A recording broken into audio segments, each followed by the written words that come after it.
Hello, biochemists! My name is Dow, and today we are going to review the enzymatic methods of catalysis. So this review covers parts of Chapter 6 in your textbook, the Leninger Principles of Biochemistry. So let's begin. So it turns out that biochemical reactions occur extremely slow in our bodies. So in order to speed up these reactions, we need enzymes.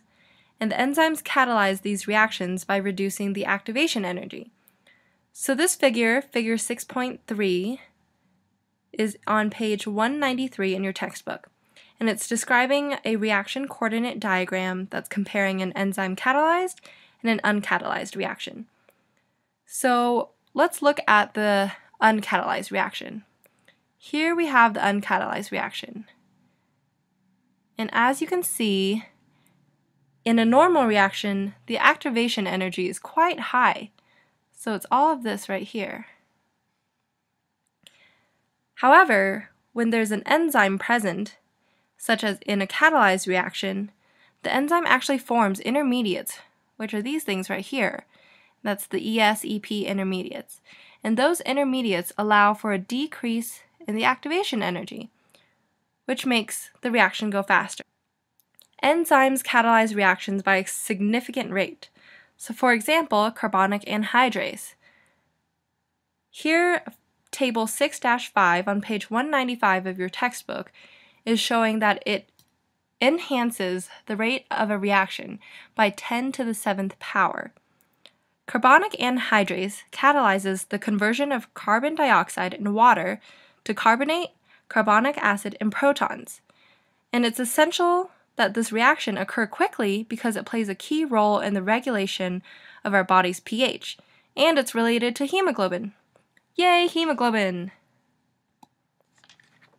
In fact, Khan Academy has an entire video dedicated to hemoglobin, so here's the link if you want to check out some more. Why are some enzymes better than others? The example on page 196 is great at explaining this in a simple way. In order for the enzyme to be effective, the binding site needs to be complementary to the transition state of the substrate. So in this figure, we're going to look at an imaginary enzyme called stickase, which is designed to catalyze the breakage of a metal stick. So in part A, at the very top, before the stick is broken, it must first be bent into its transition state. Keep in mind, in normal enzymes, a weak bonding interaction occurs between the enzyme and the substrate, but here we're going to look at a magnetic interaction. Anyway, continuing, in part B, we are going to look at an enzyme that's complementary to the substrate. In this situation, the activation energy is actually increased because the ES complex is more stable and has less free energy in the ground state than the substrate alone. However, when an enzyme is complementary to the transition state, such as in part C, the activation energy is lowered, thus increasing the rate of reaction. So how do they do it? We are specifically going to look at proximity and orientation, covalent nucleophilic, covalent electrophilic, and general acid and base. Let's start with proximity and orientation. In order for a reaction to occur, there are three criteria. Reactant particles must collide, and they must collide with the right orientation, and they also have to collide with a sufficient amount of energy. So enzymes increase the rate of reaction by 3 to 4 orders of magnitude because of the entropy changes from the intermolecular and intramolecular reactions. Intramolecular are faster than intermolecular reactions, though, and a decrease in entropy increases the overall free energy change, delta G. So here, we're looking at the proximity and orientation. All enzymes use this method of catalysis. Proximity is when the enzymes bring reacting species close together, and orientation is when they put the molecules in the right position. General acid and base. So a specific acid-base catalysis is when either H plus or OH minus accelerates the reaction. Anything else is considered a general acid-base catalysis. Basically, In this situation, a proton is being transferred in the transition state. So this makes the reactive group more reactive by making it more electrophilic or nucleophilic. For example, here we have a base catalyzed reaction. So the oxygen from water is going to act as a nucleophile and attacks the positively charged carbon. In the end, after the fast part of the reaction, it releases an alcohol. Figure 6-9 is found on page 199 in your textbook, and this one is extremely helpful because it lists the amino acids that are involved in general acid-base catalysis. So many organic reactions are promoted by proton donors, which are the general acids, or proton acceptors, which are the general bases. And the active sites of some enzymes contain amino acid functional groups, such as those shown here, that can participate in the catalytic process as proton donors or proton acceptors. Notice here that all of the general acids have a proton to donate, and all the general bases have a place that can accept a proton. Covalent nucleophilic. This is when the formation of a catalyst-substrate covalent bond occurs, such as a shift-base intermediate, which is quite common. Some of the strong nucleophilic groups in the enzyme's active sites are lysine, glutamic acid, aspartic acid, tryptophan, tyrosine, phenylalanine, serine, threonine, histidine, and cysteine. Covalent electrophilics. Most amino acid residues aren't actually good electrophiles, so they often require organic cofactors or metal ions to assist.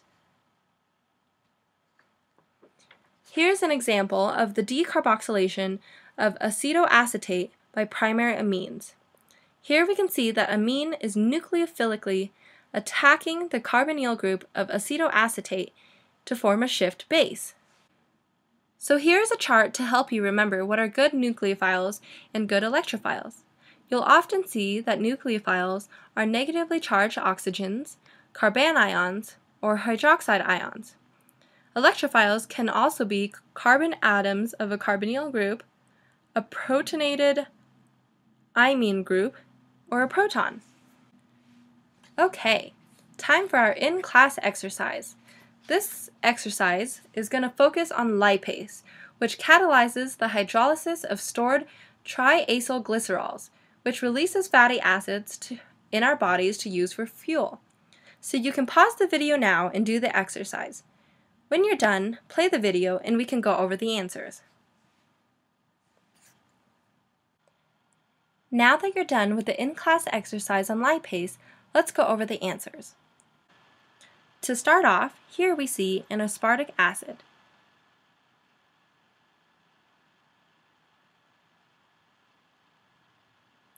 And this one right here is a histidine. And this is a serine. In the first step, the histidine will act as a base and will deprotonate the serine. So the deprotonation occurs here, and these will come here. This negatively charged aspartic acid actually stabilizes the histidine in the enzyme. The serine then adds to the triacylglycerol, forming a tetrahedral intermediate shown over here. This intermediate will actually go a nucleophilic acyl substitution reaction. So these will come here. This arrow shows this here. This bond will come here, and this bond will come here, thus producing an acyl enzyme. In this next step, the histidine will actually deprotonate a water molecule, deprotonating right there, and this will come here. And this water molecule will then add to an acyl enzyme.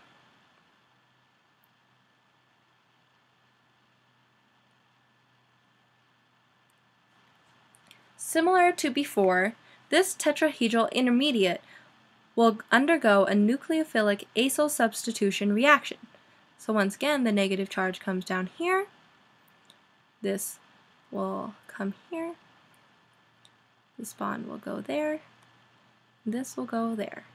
And in the end, it regenerates your enzyme back to its normal form and generates a fatty acid. In this mechanism of lipase, we see several methods of catalysis. Can you name them all? Well, let's start with proximity and orientation. All enzymes have the method of catalysis of proximity and orientation. Additionally, we saw some acid-base chemistry and a covalent nucleophilic